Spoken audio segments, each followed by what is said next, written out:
গুরুত্বপূর্ণ কিছু কথা বলবো, অবশ্যই সবাই মনোযোগ সহকারে শুনবেন, কারণ আমার ফেস দিয়ে অনেক মানুষ আইডি খুলছে, অনেক কিছু করতেও পারে। তো সবাই অবশ্যই এইসব আইডি থেকে এড়িয়ে চলবে, কারণ আমার একটাই সাদিয়া স্বাধীনা, আমার সাদিয়া স্বাধীনা। তো আমার এটা রিয়েল আইডি, তো সবাই অবশ্যই বুঝতে পারছেন। আর ফ্যাক ফ্যাক ফ্যাক আইডি তো সবাই বুঝবেনই। তো আমার ফেস দিয়ে অনেক মানুষ ফ্যাক আইডি খুলছে।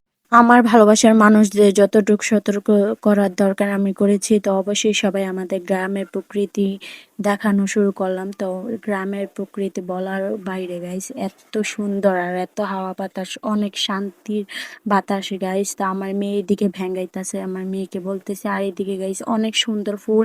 আর আজকে ওয়েদারটা অনেক সুন্দর, ঠান্ডা হাওয়া বাতাস চালাইতেছে। তো গাইস প্রকৃতির মাঝে অনেক চাইছি ভালো মতন চলার জন্য, কিন্তু গাইস কিছু কিছু মানুষ মানে দিনটাকেই অনেক খারাপ বানিয়ে ফেলছে গাইস। কিছু কিছু মানুষ অনেক কষ্ট দিয়ে আঘাত দিয়ে কথা বলে। তো আল্লাহ তাআলা তাদেরকে ভালো রাখুক। তো আমার সতীনে অনেক মানে কি বলবো, আমার সতীনে অনেক শত্রুতামি করে গাইস। তো আমি তাকে চাই ভালোবাসতে, আমার শাশুড়ি চাই তাকে ভালোবাসতে, কিন্তু কিছু কিছু মানুষ ভালোবাসার অযোগ্য গাইস। তো সবাই আল্লাহ তাআলা তাদেরকে হেদায়েত দান করুক। তো এইদিকে আমার শাশুড়ি শুধু মানুষই পিঠা খেতে পারে আর আমরা খেতে পারি না। তো আমার সতীনে ছেলের বউ পিঠা দিতে চেয়েছিল, তো সেটা দেখে আমার সতীনে অনেক তার ছেলের বউর উপর রাগ হয়েছে। তো আমি এটা দেখে আমার মনটা খারাপ হয়েছে। আল্লাহ তাআলা তাদেরকে